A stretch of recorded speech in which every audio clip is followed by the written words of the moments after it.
बिस्मिल्लाहिर्रहमानिर्रहीम, अस्सलाम वालेकुम। आज हम लोग कैपिटल बजटिंग करने जा रहे हैं और ये पूरे 20 मार्क्स का सवाल आता है बिजनेस एडमिनिस्ट्रेशन में। Capital budgeting and estimating cash flows. Capital budgeting हम करते क्यों हैं? वो इसलिए करते हैं कि जब कोई प्रोजेक्ट स्टार्ट करने वाले होते हैं, ठीक है, या कहीं पे इन्वेस्टमेंट प्रोजेक्ट कर रहे होते हैं, कोई बिजनेस कर रहे होते हैं, तो उस पर हम लोग देखते हैं आइदर हमें ये बिजनेस करना चाहिए, ये प्रोजेक्ट स्टार्ट करना चाहिए या नहीं करना चाहिए। उसके लिए हम लोग कैपिटल बजटिंग करते हैं। कैपिटल बजटिंग है क्या? The process of identifying, analysing and selecting investment projects. क्या कह रहे हैं? सबसे पहले आइडेंटिफाई करते हैं, फिर एनालाइज करते हैं, बहुत डीप उसमें स्टडी कर रहे होते हैं। उसके बाद इसके रिजल्ट के कैपिटल बजटिंग के जो चार मेथड है उसके रिजल्ट से फिर सिलेक्ट करते हैं आइदर इन्वेस्टमेंट करनी चाहिए प्रोजेक्ट्स में या नहीं करनी चाहिए।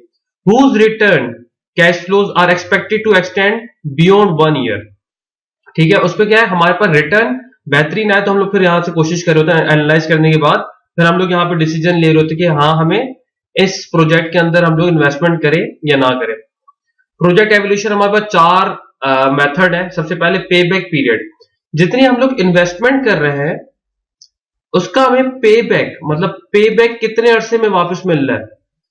ठीक है, पे बैक कितने टाइम पे वापस मिल रहा है। से फॉर एग्जांपल अगर मैं इन्वेस्टमेंट कर रहा हूं 100,000 की, $100,000 की, ठीक है, और मैं बोलूं कि ये मुझे और मैं चाहता हूं इसका रिटर्न मुझे कम से कम भी 3.5 ईयर्स में मिल जाए, और ये 5 साल का प्रोजेक्ट है। ठीक है, मैंने क्या बोला, कम से कम भी 3.5 ईयर्स में मिल जाए। अगर मुझे पे बैक पीरियड का आंसर मिलता है 3.5 ईयर्स या उससे कम, तब तो ये एक्सेप्टेबल है। मैं इस पे बैक पीरियड अगर इसका क्या मैंने क्या रखा है अपने पास, प्रोजेक्ट एस्टिमेट रखा है 3.5 ईयर्स, ज्यादा मैक्सिमम 3.5 ईयर्स में अगर मुझे रिटर्न हो रहा है तब मैं इसमें इन्वेस्टमेंट करूंगा, अदरवाइज नहीं करूंगा। अगर मैं पे बैक पीरियड में आंसर जो यहाँ पे देखता हूं, तो अगर वो 3.2 आता है तो मैं एक्सेप्ट करता हूं। ठीक है, बहुत अच्छा रिजल्ट है। 3.3 आता है, एक्सेप्ट करता हूं। 3.5 तक भी आता है तो मैं एक्सेप्ट करूंगा ऐसे। लेकिन अगर ये 3.6 या इससे बियॉन्ड चला जाए तो मैं बोलूंगा नहीं, क्योंकि मैं क्या चाह रहा हूं, 3.5 ईयर्स पे बैक पीरियड। सेकंड है internal rate of return. Internal rate of return, अच्छा आगे देखेंगे हम लोग वो कौन सा रेट है जिसपे हमारे पास एनपीवी हमारा जीरो होता है, ये आगे देखते हैं। नेट प्रेजेंट वैल्यू और प्रॉफिटेबल इंडेक्स, इन चारों टॉपिक्स को हम लोग डिटेल में बात करेंगे, और चारों टॉपिक से ही ये चारों मेथड ही हैं आपकी कैपिटल बजटिंग के। सबसे पहले हम एक सवाल देखते हैं ताकि इसी सवाल को आगे लेके हम लोग चारों मेथड सॉल्व करते हैं। थोड़ा आप ध्यान से देखिएगा इस वीडियो को, और खुद भी आप इसको साथ साथ सॉल्व करने की कोशिश कीजिएगा। Julie Miller is evaluating a new project for her firm. Julie Miller नए प्रोजेक्ट पे इवेल्युएशन कर रही है। बास्केट वॉन्डर्स, ये इसका जो फर्म का नाम है। She has determined that after tax cash flows, after tax cash flows क्या for the project will be. उसने डिटरमाइन किया कि कैश फ्लो टैक्स के बाद मुझे क्या पड़ेंगे, $10,000 पहले साल, सेकंड ईयर $12,000, थर्ड 15,000, फोर्थ 10,000 और फिफ्थ 7,000। मतलब 5 ईयर्स के इन्होंने क्या किया, इन्होंने कैश फ्लोज दे दिया मुझे respectively for each year 1 through 5, year 1 से लेकर ईयर 5 तक। The initial cash outlay will be $40,000। सबसे पहले क्या आपका इनिशियल कैश आउटफ्लो कितना जा रहा है, $40,000, और बाकी 5 साल में क्या रिटर्न क्या आ रहा है कैश फ्लोज, 10,000, 12,000, 15,000, 10,000 एंड 7,000। अगर हम लोग यहाँ पे देखें लास्ट वीडियो, अगर आप टाइम वैल्यू ऑफ मनी आपने देख लिया तो आपको अंदाजा होगा कि हमने किस तरह टाइमलाइन बनानी है इसकी। 3, 4 एंड 5 ऐसा ही था यहाँ पे, 0, 1, 2, 3, 4, 5। हम लोग कैश आउटफ्लो को किस तरह शो करते हैं, माइनस से या ब्रैकेट से। बात एक ही हमारे पास 40,000 फर्स्ट ईयर में कितना आ रहा है, 10,000 आ रहा है, 10K। सेकंड ईयर में 12K, 12,000। थर्ड ईयर में 15K, 15,000। Fourth year 10K, 10,000 and last year 7K, 7,000। अच्छा, यहाँ पे बनी भी हुई इस तरह की टाइमलाइन। मैं वही बोला, माइनस लिखे या ब्रैकेट में लिखे, आपके पास सेम ही बात है। इसी तरह हमने क्या करना है, एक टाइमलाइन बना लेनी है पहले जो हमारे पास डाटा होगा। अब पे बैक पीरियड क्या होता है? पे back period is the period of time required for the cumulative expected cash outflows from an investment project to equal the initial cash outflow। इसका मतलब यह है कि जितनी मैं इन्वेस्टमेंट कर रहा हूं 40,000 की जो इन्वेस्टमेंट है, ये ब्रेक इवन पॉइंट कब तक पहुंचेगा। ब्रेक इवन पॉइंट होता है जितनी मैं इन्वेस्टमेंट करूं उतना ही मुझे रिटर्न मिल जाए, कि मैं जीरो तक पहुंच जाऊं। कि जितना मैंने खर्चा किया था वो मुझे वापस मिल जाए, that is the break even point. तो पे अब जैसे 40,000 मैंने अगर खर्च किए थे तो मुझे कितने सालों में 40,000 वापस मिल रहे हैं। खुद भी अगर देखते हैं 10,000 यहाँ पे मिल रहे हैं, 12,000 यहाँ पे मिल रहे हैं, कितने 22,000 हो गए मेरे पास। 22,000 प्लस 15 37,000, 37,000 प्लस 10,000 47,000, मतलब इन थर्ड और फोर्थ पीरियड के बीच में मुझे क्या मिल रहा है, इतने पैसे मिल रहे हैं कि 40,000 मेरे वापस रिटर्न हो रहा है। ठीक है, 40,000 में यहाँ पे रिटर्न हो रहा है। तो ये मैंने यहाँ पे फाइंड आउट करना है एग्जैक्ट क्या टाइम होगा पे बैक पीरियड का। अब इसका एक फॉर्मूला है पे बैक पीरियड का, A plus B minus C divide by D. अब सबसे पहले आपने यहाँ पे करना क्या है, स्टेप 1 आपने ये टाइमलाइन तो बना ली थी। स्टेप 2 क्या करना है, आपने कम्युलेटिव इनफ्लोज यहाँ पे बनाना है। कम्युलेटिव इनफ्लोज का क्या मतलब होता है, फर्स्ट ईयर 10,000 आ रहे थे, ठीक है, 10,000 प्लस 12,000, इसी 10,000 को 12,000 से ऐड करें तो क्या बन जाता है 22,000, 22,000 प्लस 15,000, इसको प्लस करें तो आपके पास क्या बन जाता है 37,000, 37,000 प्लस 10,000 क्या बन जाता है 47,000, 47,000 plus 7,000 is equal to 54,000। Total मुझे जो प्रोजेक्ट में रिटर्न मिल रहा है वो 54,000 का मिल रहा है। लेकिन पे बैक पीरियड कहां पे आ रहा है, पे बैक पीरियड अगर मैं यहाँ पे कम्युलेटिव देखूं 37,000 और 47,000, इन दो पीरियड्स के बीच में मुझे कहीं पे पे बैक मिल रहा है। मतलब जो मैंने इन्वेस्टमेंट किया 40,000 की, कहीं पे मुझे थर्ड और फोर्थ ईयर के बीच में वो वापस पे बैक हो रहा है।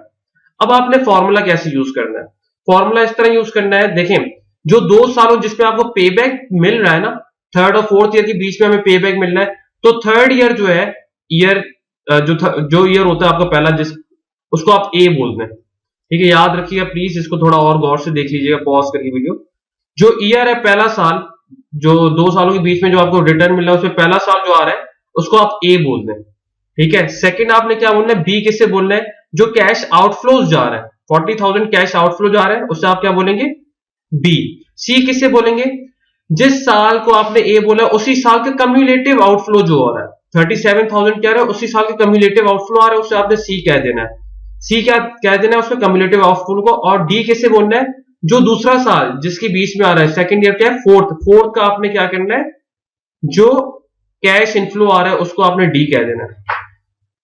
अगेन जो जिन 2 सालों के बीच में आपको क्या मिल रहा है वापस पे बैक मिल रहा है, आपको ब्रेक इवन पॉइंट मिल रहा है, उसको आपने ए कहना है, बी आपने कैश आउटफ्लो को कहना है, सी आपने कहना है उसी साल के कम्युलेटिव इनफ्लोज को, और डी आपने किससे बोलना है जो दूसरा साल होगा, यहां पे क्या है फोर्थ ईयर है, उसका जो कैश इनफ्लो आ रहा है 10K उसको आपने डी कह देना है। और आप बाद में आपने जब आपको ये बात समझ आ जाती है तो उसके बाद just put the value and get the answer वाला सीन है। ए यहाँ पे क्या है 3 है, प्लस बी क्या है यहाँ पे 40,000 लिखे या 40 लिखे आपकी मर्जी है, क्योंकि सब फिर आपने क्या करना है, अगर 40 लिख रहे हैं तो सब में आप 37 10 लिखेंगे 15 लिखेंगे, इस तरह लिखेंगे आप। ऐसा नहीं कहीं पे आप 1000 लगाते हैं और कहीं पे आप एक जीरो लगाए, ऐसा नहीं है। अगर आप यहाँ पे 40,000 लिखेंगे तो यहाँ पे 37,000 लिखेंगे, यहाँ पे 10,000 लिखेंगे, और अगर आप इधर 40 लिख रहे हैं तो इधर 37 लिखेंगे, इधर 10 लिखेंगे, तो एक ही सेम ही बात है आपके पास। तो यहाँ पे 40 भी हो गया, हमें नजर आ रहा है कैश आउटफ्लो हमारे पास 40 था, माइनस 37 सी हमने जिससे बोला था 37 सी की वैल्यू डाल दी, और डी क्या सिंपली 10,000 10। इसको सॉल्व करें और आपके पास आंसर आ जाता है 3.3 इयर्स में आपको क्या मिल रहा है, पे बैक पीरियड आपका क्या मिल रहा है, आपको पे बैक पीरियड इज 3.3 इयर्स। ठीक है, अब यहां पे सेम उसी तरह सॉल्व हुआ हुआ है। Take absolute value of last negative cumulative cash flows, values छोड़ दे, ज्यादा कॉम्प्लिकेटेड ना करें ताकि चीजें आसान जो हमने पहले देखी थी उसी तरह चले आप। अच्छा, अब क्या है हमारे पास, the management of basket monitors has set a maximum pay back period of 3.5 years for the project of this type, should this project be accepted. हमारा पे बैक पीरियड हमें आंसर से क्या मिला है 3.3 इयर्स, और ये क्या बोल रहा है मैक्सिमम 3.5 इयर्स के अंदर आपके पास सारा पैसा रिटर्न होना चाहिए। इसकी रिक्वायरमेंट 3.5 है ना, लेकिन हमें तो 3.3 इयर्स में सारा पैसा वापस आ रहा है, मतलब ये तो बहुत अच्छा इंडिकेटर है। इसका मतलब है यस हमारा ये प्रोजेक्ट एक्सेप्ट होना चाहिए। Yes the firm will receive back the initial cash outlay in less than 3.5 years. 3.3 years में मिल रहा है और 3.5 इयर्स की कम है, तो बहुत अच्छा इंडिकेटर है। अकॉर्डिंग टू दिस इंडिकेटर हम इस प्रोजेक्ट को एक्सेप्ट करेंगे। यस, आई होप पे बैक पीरियड आपको समझ आ गया होगा। सेकंड हम लोग इंडिकेटर पे जाते हैं, that is net present value. Net present value क्या है आपके पास? Net present value is the present value of an investment project net cash outflows minus the project initial cash outflow। अच्छा, इसके अंदर आपने क्या करना होता है, एनपीवी, ठीक है, आप बोलते हैं नेट प्रेजेंट वैल्यू, जो इसका जो टोटल रिजल्ट आता है वो इनिशियल कैश आउटफ्लो जो है, जो हमने इन्वेस्टमेंट की थी, उससे ज्यादा आ रहा है या कम आ रहा है? After what? After interest rate. यहां पे इंटरेस्ट रेट जो हम लोग लगाते हैं, इंटरेस्ट रेट के बाद जो इंटरेस्ट कट रहा है, ये सब आपके पास माइनस हो रही है चीजें, टैक्सेशन वगैरह माइनस हो रही है, उसके बाद जो प्रेजेंट वैल्यू आपको मिलेगी, नेट प्रेजेंट वैल्यू जो होगी, वो इनिशियल कैश आउटफ्लो से ज्यादा है। मतलब इन अदर वर्ड्स, अगर एनपीवी पॉजिटिव आता है तो एक्सेप्ट द प्रोजेक्ट, अगर एनपीवी नेगेटिव आता है तो रिजेक्ट द प्रोजेक्ट। इतना सा याद रखें आप कि एनपीवी पॉजिटिव आएगा तो एक्सेप्ट कर लें, नेगेटिव आ रहा है तो रिजेक्ट कर दें। एनपीवी का रिजल्ट क्या है, फॉर्मूला क्या है? कैश फ्लोज, जो कैश फ्लोज हमने देखे थे, इनिशियल कैश आउटफ्लो से बोलते हैं, आईसीओ कहते हैं, इनिशियल कैश आउटफ्लो। और बाकी क्या है, कैश फ्लोज है, कैश फ्लो 1 है, कैश फ्लो 2 है, जो हमने पीछे बनाया है, देखा भी है, कैश फ्लो 3, इधर कैश फ्लो 5 है टोटल। तो क्या है, कैश फ्लो 1 प्लस के, दैट इज इंटरेस्ट रेट, ठीक है, इंटरेस्ट रेट है आपके पास, या इसको इन्फ्लेशन रेट भी कहते हैं, यहाँ पे इन्फ्लेशन रेट है, इंटरेस्ट रेट है। तो इस तरह आपका फॉर्मूला है। और जब आपका पूरा ये यहाँ पे एन, इधर हमारे पास टोटल 5 प्रोजेक्ट है तो हमारे पास 5 होगा आखिर में, माइनस क्या करेंगे किससे? इनिशियल कैश आउटफ्लो, जो इन्वेस्टमेंट कर रहे थे स्टार्टिंग में, जो ईयर 0 में इन्वेस्टमेंट कर रहे थे। आपको कहीं आपको ऐसे फॉर्मूला मिल जाएगा, कहीं पे आपको किस तरह फॉर्मूला मिलेगा, इनिशियल कैश आउटफ्लो प्लस वही CF1 divide by 1 plus k की पावर 1। और इस तरह भी फॉर्मूला में लिख सकते हैं और इस तरह भी लिख सकते हैं, आपकी मर्जी है, बात एक ही। ओके, अब वापस इस सवाल पे जाते हैं। बास्केट बॉन्डर्स है determined that appropriate discounted rate. Discount rate आपको, अगर लास्ट वीडियो आपने देखी है टाइम वैल्यू ऑफ मनी, तो आपको डिस्काउंट रेट का अंदाजा होता है कि जब भी डिस्काउंट रेट आता है तो हमें समझ आता है हम लोग प्रेजेंट वैल्यू के बारे में मालूम कर रहे हैं, और यहाँ पे हम लोग मालूम ही नेट प्रेजेंट वैल्यू के बारे में कर रहे हैं। For this project is 13%। इन्होंने हमें क्या दे दिया, आपके पास डिस्काउंट रेट 13% दे दिया। फॉर्मूला में याद था, हमें टाइमलाइन भी याद है, अगर नहीं याद तो अपने पास पीछे थोड़ी स्लाइड लेके जाएं, 1 2 3 4 5, इस तरह हमने जो पीछे टाइमलाइन देखी है 4 और 5, ठीक है। अब आप क्या करें, just put the value, get the answer. Cash flow 1 क्या था हमारे पास, 10,000 था, और 1 प्लस 0.13 की पावर 1, उसको डायरेक्ट 1.13 यहाँ पे लिखा हुआ है, प्लस सेकंड कैश इनफ्लो था हमारे पास 12,000, अगेन 1.13 की power 2, plus third cash flow था 15,000 डिवाइड बाय 1.13 की power 3, plus fourth and fifth. Minus क्या करेंगे, कैश आउटफ्लो से 40,000 जो हम लोग इन्वेस्टमेंट कर रहे थे ना, इनिशियल कैश आउटफ्लो की इन्वेस्टमेंट कर रहे थे, उससे माइनस कर रहे थे। अब जब इसका आप कैलकुलेट करेंगे, आपने क्या करते हैं, कैलकुलेटर के अंदर ये सारी वैल्यूज देखनी है, आपके पास डायरेक्ट आंसर आ जाएगा। अब आपने ये देखना है पॉजिटिव में रिजल्ट आ रहा है या फिर नेगेटिव में रिजल्ट आता है। अच्छा, the management of basket bonders had determined that the requirement rate is 13% for this project. Project भी एक्सेप्टेड। अच्छा, काइंडली इसके बारे में आप कैलकुलेशन कर दीजिएगा, इसका रिजल्ट माइनस में आ रहा है कुछ, ठीक है, यहाँ पे स्लाइडिंग मिस हो गई है। ओके, खैर इसका आपके जो रिजल्ट आता है वो नेगेटिव में आता है, कैलकुलेट करके आप नीचे कमेंट सेक्शन में लिख लीजिएगा। ये बोलता है हमने अब ये किया तो क्या एनपीवी के इस इंडिकेटर के लिहाज से ये एक्सेप्टेड है या रिजेक्टेड है? बोला नो, एनपीवी इज नेगेटिव। इसका जो एनपीवी का रिजल्ट आ रहा है वो नेगेटिव में आ रहा है। This means that the project is reducing share holders wealth. तो जब भी एनपीवी आपके पास नेगेटिव में आएगा तो आप क्या करेंगे, रिजेक्ट करेंगे। तो इस इंडिकेटर के लिहाज से हम क्या करेंगे, प्रोजेक्ट को एक्सेप्ट नहीं करेंगे, रिजेक्ट कर देंगे। थर्ड इंडिकेटर पे चलते हैं, इंटरनल रेट ऑफ रिटर्न। हम लोग क्या करते हैं, यहां पे वो रेट मालूम करना चाहते हैं, जहां पे आपकी एनपीवी जो है वो 0 हो जाती है। क्या मतलब है वो देखते हैं। IRR is the discounted rate, वो डिस्काउंट रेट मालूम करते हैं, that equates that the present value of the future cash inflows from an investment project with the project's initial cash outflow। इसका मतलब है वो रेट क्या है आपके पास जहां पे ना रिटर्न, नो गेन वाली सिचुएशन आए, नो लॉस वाली सिचुएशन आ जाए, वो रेट मालूम करेंगे जहां पे आपका रिजल्ट, इसका मतलब है 40,000 जो आप इन्वेस्ट कर रहे हैं, यही इक्वल हो जाएगा 40,000 जो आपके पास इनफ्लोज मिल रहा है। Inflows is equal to outflow, ठीक है। वो रेट मालूम करना चाहते हैं जहां पे आपके पास इनफ्लो और आउटफ्लो, इसका मतलब कोई रिटर्न नहीं मिलेगा, जीरो, लेकिन ना ही लॉस होगा ना ही गेन होगा आपके पास। यही ये वही मैंने एनपीवी का, इसके 4-5 तरीके और हैं, लेकिन मैंने जब एनपीवी पीछे बता दिया तो मैंने इसे एनपीवी के ही हवाले से मैं आप सॉल्व करूंगा, एनपीवी के हवाले से, ठीक है। जब आप वही minus initial cash outflow plus same formula, यहाँ पे के लिखें या आईआरआर लिखें, इससे कोई फर्क नहीं पड़ता, बस कोई भी फॉर्म, इस पे आपने कोई भी सिंबल लगा सकते हैं, आई लिखें, के लिखें, आईआरआर लिखें। Find the interest rate IRR that causes the discounted cash flows to equal 40,000, वही मैंने जो पीछे बात किया। अब अच्छा, इसमें दो चीजें आपने याद करनी है।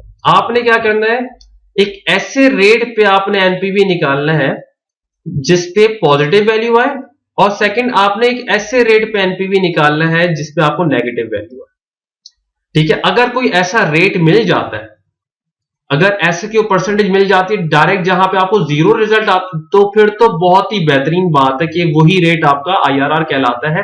लेकिन इस तरह के सवाल आते नहीं है नॉर्मली, ऐसा रेट हमें नहीं मिलता कि जिसपे डायरेक्ट हमें जीरो आंसर आता है, तो इसीलिए हम लोग क्या करते हैं, एक ऐसा रेट लगाते हैं जहां पे पॉजिटिव एनपीवी की रिजल्ट आए, और एक ऐसा रेट लगाते हैं जहां पे हमें नेगेटिव एनपीवी रिजल्ट आए। यहाँ पे ट्रायल मेथड होते हैं हमारे पास। सबसे पहले मैंने क्या किया, इसी फॉर्मूले के अंदर, ये जो फॉर्मूला है ना, इसमें आईआरआर नजर आ रहा है, जो रेट की जगह है 1 प्लस आईआरआर, इस पे मैंने 10% लगा के देखा, 10% लगा के देखा तो इसका पूरा 5 वही सेम उसी तरह जो हमने एनपीवी में देखा, उसका रिजल्ट आता है 41,444, और इनिशियल कैश आउटफ्लो क्या आता है 40,000, जो हमारे पास रिजल्ट आ जाता है पॉजिटिव में 1,444, पॉजिटिव में रिजल्ट आ गया, चले एक हमारे पास हो गई। उसके बाद क्या करेंगे हम लोग, एक ऐसा रेट लगाएंगे। अच्छा, ऐसे नहीं कीजिएगा आपके पेपर में आप 11% लगा के देख लें, 12% लगा के देख लें, 13-14 नहीं, डायरेक्ट 5% के डिफरेंसेस पे वो आप पुट करके देखिएगा कहां पे आपको नेगेटिव रिजल्ट आता है। अब हमने यहाँ पे क्या किया, 15% पे एक अप्लाई किया था। 15% में मैंने देखा तो मेरे पास एनपीवी की वैल्यू माइनस आ रही थी, तो माइनस आपके पास एनपीवी की वैल्यू आ रही थी। आई होप आपको यहां तक एक चीज समझ आ जाती होगी यहाँ पे, ठीक है। अब हमने क्या करना है, आईआरआर का सोल्यूशन निकालना है। यहाँ पे एक थोड़ा कॉम्प्लिकेटेड मेथड दिया हुआ है, लेकिन मैं आईआरआर का आपको एक फॉर्मूला बता देता हूं जिसमें आप इजीली चीजें पुट कर सकते हैं। IRR is equal to percentage of positive NPV plus difference between two percentages multiply by amount of positive NPV divide by positive NPV minus negative NPV,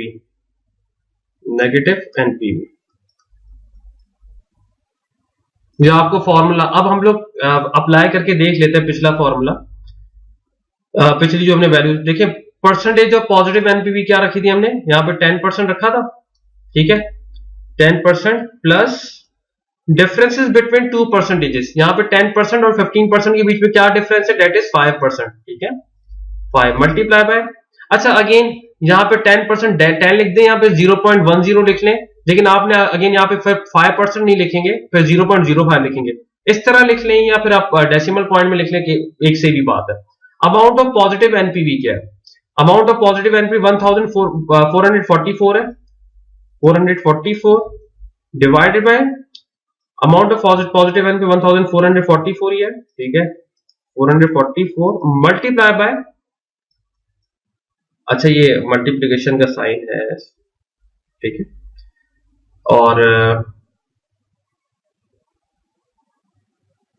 sorry positive NPV 1,444 minus negative NPV minus 3159 sorry 59,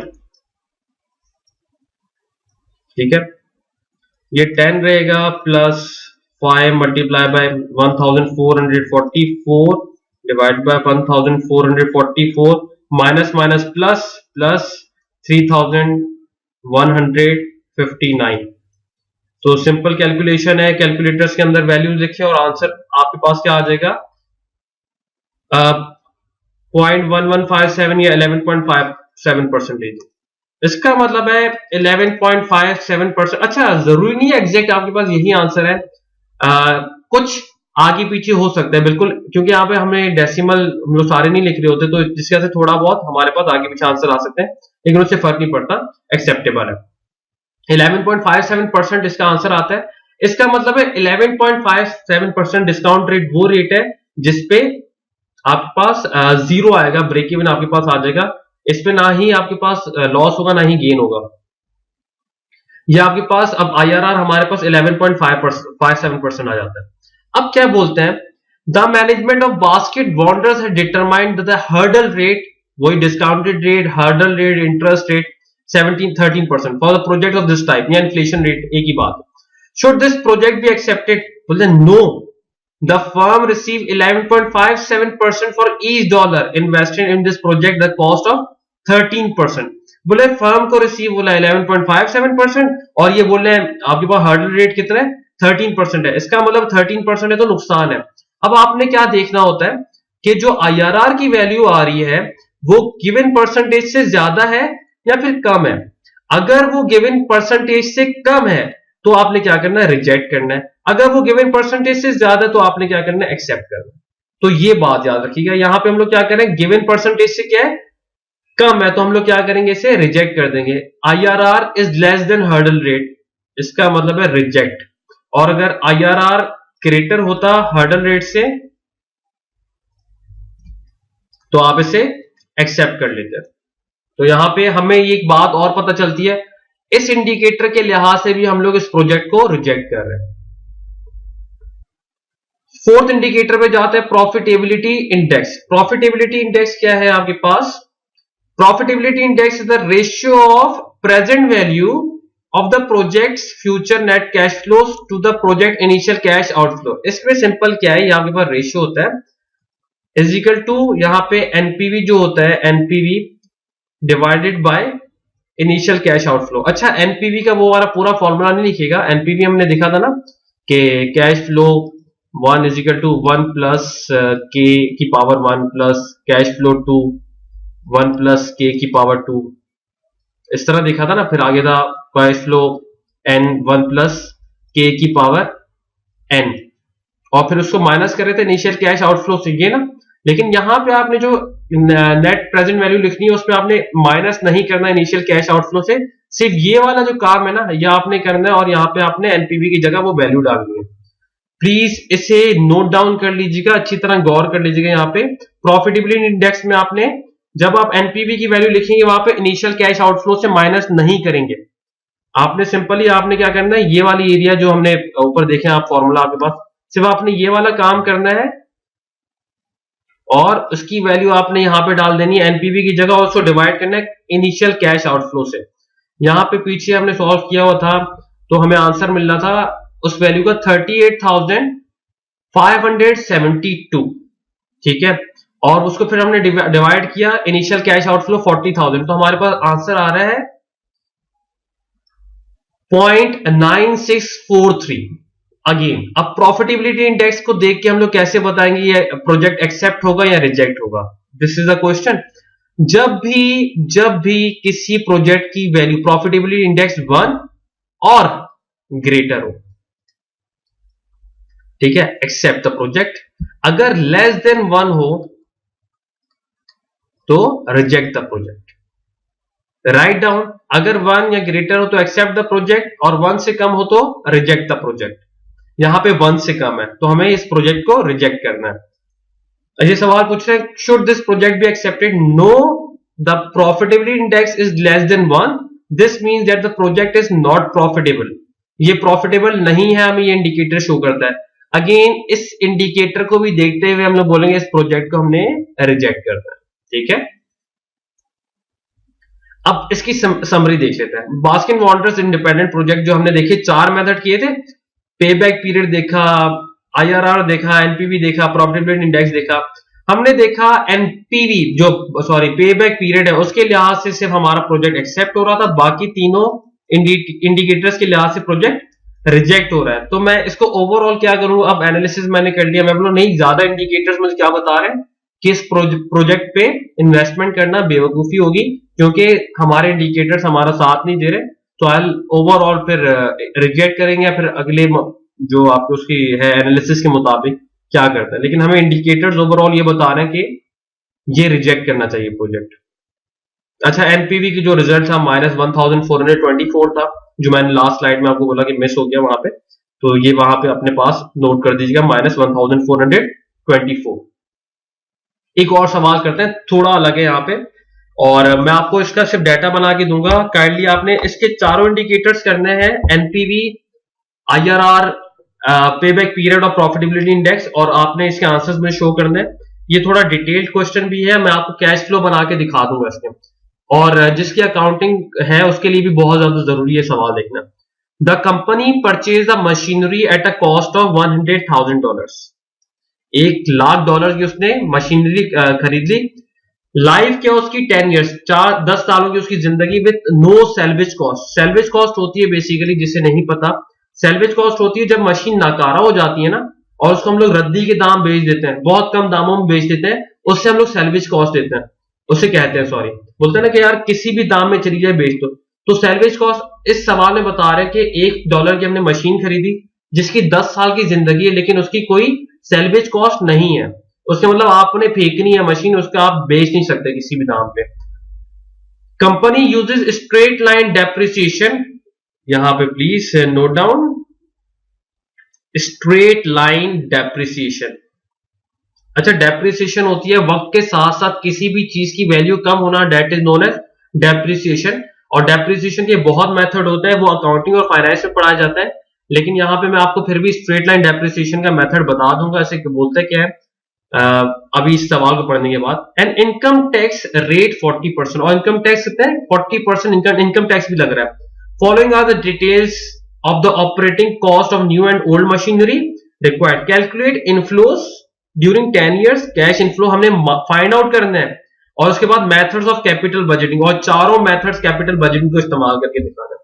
अब इन्होंने हमें data दे दिया, ये नहीं दिया, ये तो table मैंने पहले से बना दिया वक्त बचाने के लिए। इन्होंने क्या किया, ओल्ड कॉस्ट और न्यू कॉस्ट हमें बता दी, ये सारी हमें चीजें इन्होंने दे दी।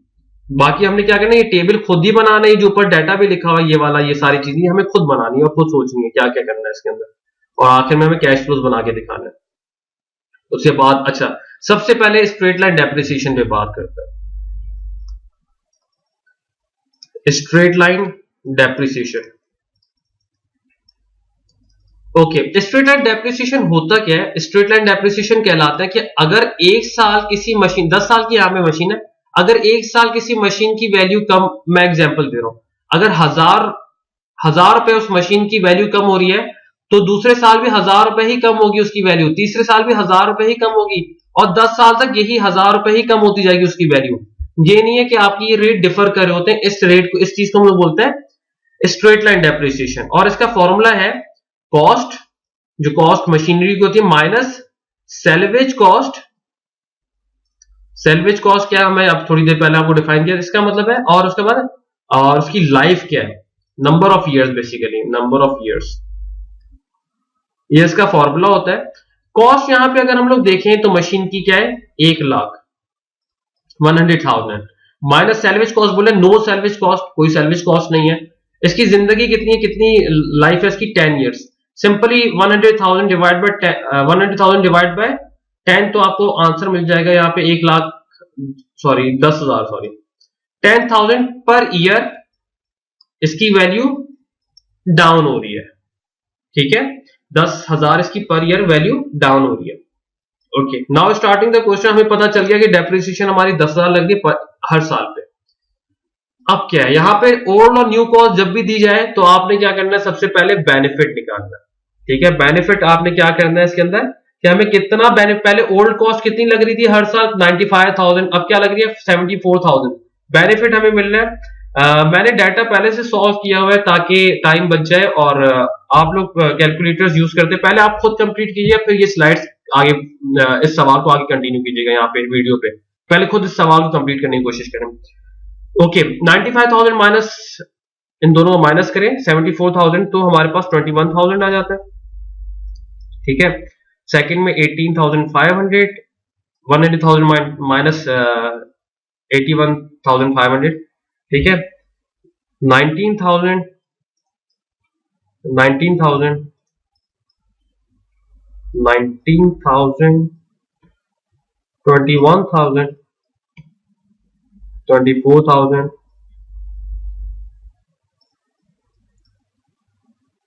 कैलकुलेटर यूज करने की प्रैक्टिस अपने पास रखिएगा। कैलकुलेटर का गलत यूज एक बहुत कैटास्ट्रॉफी है। 20,500, ठीक है। अब डेप्रिसिएशन जब हमने मालूम किया था, हर साल 10,000 की डेप्रिसिएशन लग रही थी, यहाँ पे 10,000 की डेप्रिसिएशन थी ना, तो हर जगह आपने क्या करना है, 10,000 की डेप्रिसिएशन लगा देनी है। अच्छा, मैं आप यहाँ लिख लेता हूं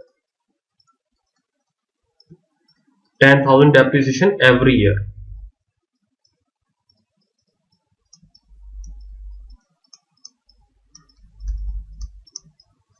अब क्या करेंगे हम लोग, नेट बेनिफिट निकालेंगे। नेट बेनिफिट का मतलब क्या है, मैं यहाँ पे फॉर्मूला, बेनिफिट जो हमने पीछे फाइंड आउट किया उसको माइनस करते हैं डेप्रिसिएशन से। 21,000 माइनस 10,000 इज इक्वल टू 11,000, ठीक है। 8,500, 9,000, this is 9,000, 9,000, 11,000, 14,000 and 14,000, 16,500 and 10,500। तो हमारे पास ये आ गया नेट बेनिफिट। अब अच्छा, हमने डेप्रिसिएशन क्यों माइनस किया, इसका रीजन क्या होता है। हम लोग डेप्रिसिएशन वैसे रियल में तो नहीं माइनस हो रहे ना पैसे, कोई कॉस्ट हमें नजर तो नहीं आ रही कम होते हुए, लेकिन हम ये समझते हैं कि इसकी वैल्यू कम हो रही है। हम लोग इसलिए नेट बेनिफिट के लिए इसको माइनस करते हैं ताकि हमें टैक्स कम से कम देना पड़े। टैक्स यहाँ पे क्या है, 40%। अगर आप देते 21,000 पे तो बहुत ज्यादा होता, अभी आपने क्या करना है 11,000 पे देना है, तो टैक्स की कुछ बचत हो जाती है। और इसको आप जस्टिफाई भी कर सकते हैं कि मशीन की वो वैल्यू नहीं रही जो पहले थी, टाइम टू टाइम क्या हो रहा है, मशीन की वैल्यू कम हो रही है, तो आपने इस चीज को जस्टिफाई कर सकते हैं टैक्सेशन में। तो अब आपने क्या करना है, टैक्स पे करना है 11,000 पे। 11,000 का 40% है 4,400, सबका आपने 40% निकालना है, क्योंकि क्वेश्चन में गिवन है 40%। कहां से आए ये सवाल नहीं है, क्वेश्चन में गिवन है, और टैक्सेशन क्वेश्चन में गिवन होती है। 3,600, 3,600, 3,600, 4,400, 5,600, 6,600 and 4,200। ठीक है, ये आपके पास क्या है, टैक्स। अब टैक्स इज द एक्सपेंस, आपने नेट बेनिफिट से क्या करना है, टैक्स को माइनस कर देना है। आपने नेट बेनिफिट, अब क्यों आपके पास नेट बेनिफिट आफ्टर टैक्स, आपने क्या करना है, इस नेट बेनिफिट में से टैक्स को माइनस करना है, और जो आपके पास पैसा बचता है वो आप यहां पे लिखें 6,600, यहां पे बच जाता है आपके पास 5,100, 5,400, 5,400, 5,400, 15 दफा 6,600, 8,400, 8,400, 9,900 and then 6,300। ठीक है, ये आपके पास क्या हो गया, नेट बेनिफिट आफ्टर टैक्स। यहां तक आपका सवाल हो गया। अब जब आप कैश फ्लो लिखेंगे ना, कैश फ्लो में आप क्या क्या करेंगे, जो नेट बेनिफिट आफ्टर टैक्स आया है उस पर प्लस कर देंगे वापस जो आपने डेप्रिसिएशन माइनस की थी, क्योंकि डेप्रिसिएशन रियल में तो माइनस नहीं हो रही थी ना, हम तो टैक्सेशन से बचने के लिए डेप्रिसिएशन खुद से माइनस कर रहे थे। तो आपने कैश फ्लोज क्या लिखने हैं यहाँ पे, वापस डेप्रिसिएशन जो हमने कॉस्ट 10,000 10,000 सब में से माइनस की, तो उसको ऐड करते हैं। तो आपको यहाँ पे क्या आंसर मिल जाएगा, 16,600, 15,100 एंड देन 15,400, 15,400, 16,600, 18,400, 18,400, 19,900 और 16,300। अब आपको मिल गया कैश फ्लो। कैश फ्लो मिल गया तो आपने क्या करना है, यहां पे एक टाइमलाइन बना देनी है। यहां पे 0 था, 1 2 3 4 5 6 7 8 9 एंड 10। यहां पे 10 है ना हमारे पास ईयर्स, 3 4 5 6 7 8 9 10। आपके पास कैश आउटफ्लो कितना जा रहा था, 100,000 100,000। अच्छा, आइदर यूज द ब्रैकेट और यूज द माइनस, एक चीज यूज कीजिएगा, दोनों यूज नहीं कीजिएगा। फर्स्ट ईयर कैश इनफ्लो क्या आ रहा है, 16,600। सेकंड में 15,100, 15,400, 15,400 यहाँ पे भी, 15,400 यहाँ पे भी। सिक्स में क्या आ रहा है, 16,600। सेवेंथ में आ रहा है 18,400, एट में 18,400, नाइन्थ में 19,900 और टेंथ में 16,300। ठीक है, आपके पास टाइमलाइन बन गई। चारों मेथड यूज करें, पे बैक पीरियड का, नेट प्रेजेंट वैल्यू का, आईआरआर का और प्रॉफिटेबिलिटी इंडेक्स का। मुझे ये बताएं कि कौन से इंडिकेटर के लिहाज से आप इसे एक्सेप्ट करेंगे और रिजेक्ट करेंगे, और इन सबकी वैल्यूज काइंडली शेयर करें।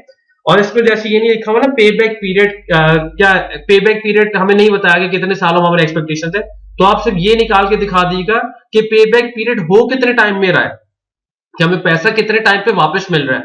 तो आप ये मुझे प्लीज, अगर आपके पास टाइम हो तो इस चीज पे वर्किंग करके और ये सवाल कंप्लीट करके आप मुझे कमेंट सेक्शन में बता दीजिएगा। आई होप कुछ फायदा हुआ होगा इस लेक्चर से। ख्याल रखिएगा, बहुत इंपॉर्टेंट लेक्चर है। थोड़ा अगर नहीं समझ आ रहा दोबारा देखिए, नहीं फिर भी समझ नहीं आ रहा तो मुझे मैसेज करें इन पर्सन, तो मैं आपको इस चीज का और डिटेल में समझा दूंगा। Thank you so much. Allah Hafiz.